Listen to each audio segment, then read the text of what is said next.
دوستوں آداب عرض ہے، میں ہوں طلعت گل اور آج آپ کی خدمت میں اپنی ایک اور نئی ویڈیو لے کر حاضر ہوئی ہوں۔ میں جیسے اپنے گزشتہ 2 کالمز کے اندر ذکر کرتی رہی ہوں کہ ہالینڈ میں جو میں نے ریڈ لائٹ ایریا دیکھا تھا اور اس کے حوالے سے کچھ سوالات تھے میرے دماغ میں، تو میں نے سوچا کہ پروسٹیٹیوشن کے بارے میں یا عصمت فروشی کے بارے میں کچھ بات کی جائے کہ آخر اس کے اسباب ہیں کیا۔ اس سے پہلے کہ میں اپنا یہ مضمون شروع کروں، آپ سے گزارش ہے کہ میرا channel power voice of London ضرور سبسکرائب کریں اور اس پہ جو بیل کا آئیکن بنا ہے اس کو ضرور پریس کریں تاکہ آپ کو میری ہر آنے والی ویڈیو ٹائم پر موصول ہو سکے۔ تو آج کے میرے اس مضمون کا عنوان ہے عصمت فروشی کی جڑ۔ ہم جب انسانی حقوق کی بات کرتے ہیں تو اس میں خواتین کے حقوق ہمیشہ سب سے سر فہرست ہوں گے، کیونکہ اگر ہم دنیا کی تاریخ پر نظر دوڑائیں تو خواتین کا استحصال دنیا کے ہر خطے، ہر قوم اور ہر مذہب میں واضح طور پر نظر آتا ہے۔ یعنی جب خاندان کا وجود نہیں تھا اور اس تو اس وقت بھی اس استحصال کی اس وقت بھی سب سے بڑی جو ایک جڑ تھی وہ جسم فروشی ہے۔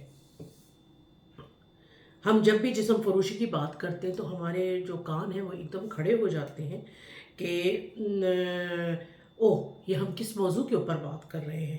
گو کہ ساری دنیا میں اس وقت کچھ ممالک میں جسم فروشی کو سرکاری سرپرستی حاصل ہے۔ سرمایہ دار ممالک بھلے اس پیشے کے متعلق جتنے بھی مخالفانہ بیان دیں، لیکن یہ بات اٹل ہے کہ دنیا کے ہر ملک میں جسم فروشی کے ذریعے خواتین کا استحصال پورے زور و شور سے جاری ہے اور کوئی بھی ملک اس کو مکمل طور پہ ختم کرنے میں ناکام رہا ہے۔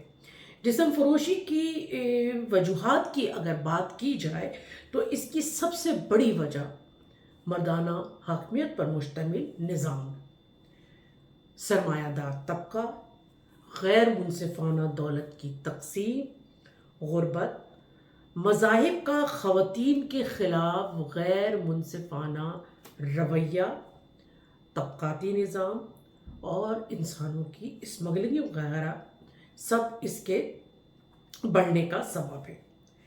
جسم فروشی کا شعبہ یا پیشہ انسانی زندگی کا سب سے متحرک اور قدیم پیشہ رہا ہے۔ ہمیں اس بات کو سمجھنے کے لیے خاندان کی قدیم شکل کا مطالعہ کرنا پڑے گا۔ انسانی خاندان کی قدیم ترین شکل ایک جدی خاندان ہے جب گروہ دار شادیاں ہوتی تھیں۔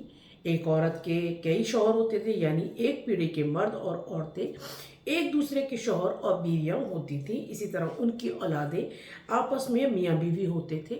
پھر ارتقاء کے عمل سے گزرتے ہوئے سگے بہن بھائیوں کے درمیان شادیوں کی ممانعت ہو گئی۔ رفتہ رفتہ قریب کے رشتہ داروں کے درمیان رشتوں پر پابندیاں لگی۔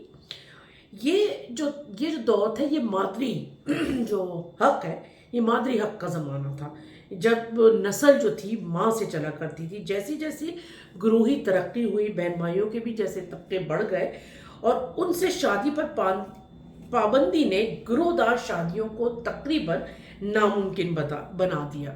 اس کی جگہ جوڑا خاندان کا رواج آیا۔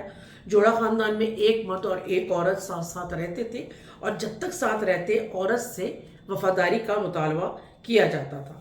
جوڑا خاندان بنانے کا جو اصل میں کفارہ ہے وہ عورت کو دینا پڑ گیا کہ وہ اس طرح کہ اس کو گروہ دار شادیوں سے تو چھٹکارا مل گیا، مگر عورت کو ایک غیر محدود مدت کے لیے خود کو غیر مرد کے سپرد دینا پڑ گیا۔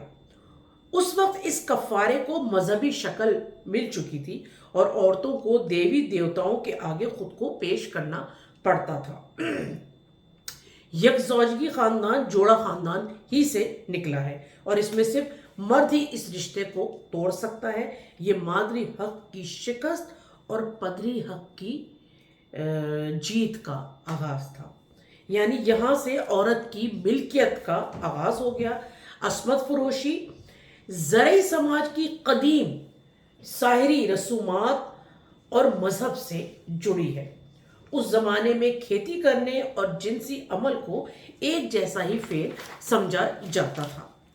فصلوں کے زیادہ حصول یا پیداوار کے لیے کھیت اور کھلیانوں میں جنسی عمل کیا جاتا تھا۔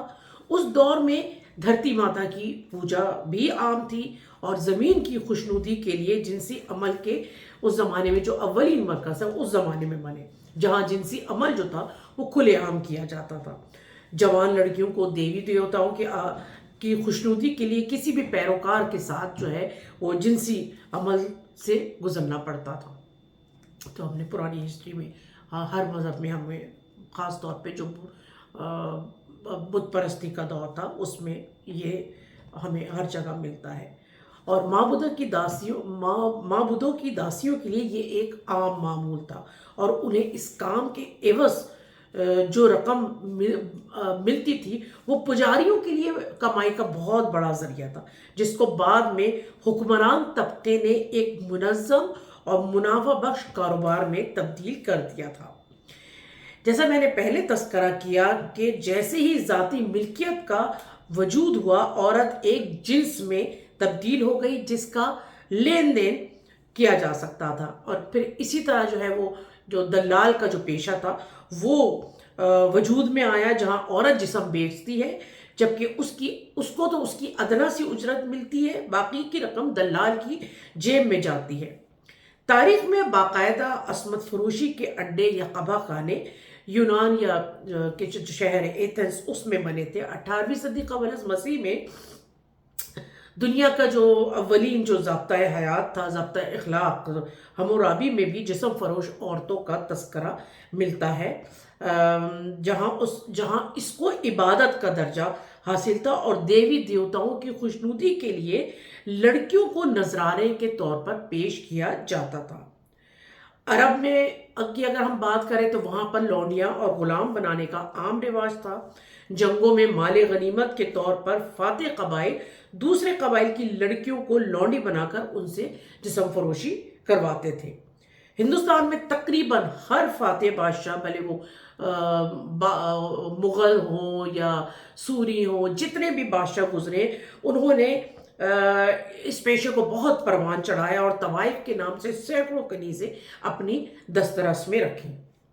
دور حاضر میں جو ہے جو عصمت فروشی ہے یہ اب ایک باقاعدہ ایک صنعت کا درجہ رکھتی ہے، اور کچھ ممالک میں اس کو باقاعدہ قانونی تحفظ بھی حاصل ہے۔ جیسے میں نے ہالینڈ کا تذکرہ کیا تھا کہ وہاں کا جو ریڈ لائٹ ایریا ہے وہاں پر وہ حکومت کی سرپرستی میں چلتا ہے۔ اب وہاں جس قسم کے مجرمانہ جو افراد ہیں وہ جو کام کر رہے ہیں، جو اسمگل کر کے لڑکیوں کو لے کے آتے ہیں اور ان سے وہ یہ کام زبردستی کرواتے ہیں، یہ ایک الگ بحث ہے۔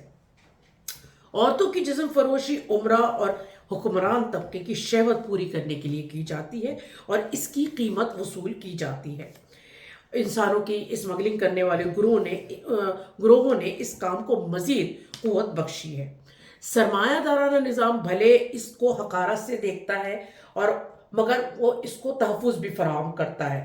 اس کی وجہ اس کام سے ہونے والا منافع ہے۔ چونکہ سرمایہ داری نام ہی منافع خوری کا ہے، اس لیے اس کام کو بند کیسے کیا جا سکتا ہے، اور مرد اس کام سے ایسے ہی فائدہ اٹھاتا رہے گا اور عورت کا استحصال ایسے ہی جاری رہے گا۔ میری یہاں جو اس کو لکھنے کا مقصد یہ ہے کہ ہم اس پیشے سے وابستہ عورتوں کو نہایت حقارت سے دیکھتے ہیں اور ان کو لان تان کرتے ہیں، ان کو مختلف ناموں سے نوازتے ہیں، لیکن جو میں نے جس طرح سے ریڈ لائٹ ایریا کی بات کی تھی کہ لوگ گروہ کی شکل میں وہاں ان عورتوں کو دیکھنے جاتے ہیں اور اس سے لطف اندوز ہوتے ہیں، لیکن کوئی ان سے کوئی یہ سوال کرے کہ وہ اپنی مرضی سے یہ کام نہیں کرتی جب تک کہ مرد کی سرپرستی حاصل نہ ہو، اور کروانے والا کون ہے؟ وہ مرد ہی ہے۔ تو کیوں ہم ایسی عورتوں کو گناہ گار سمجھتے ہیں اور ان کو برا سمجھتے ہیں؟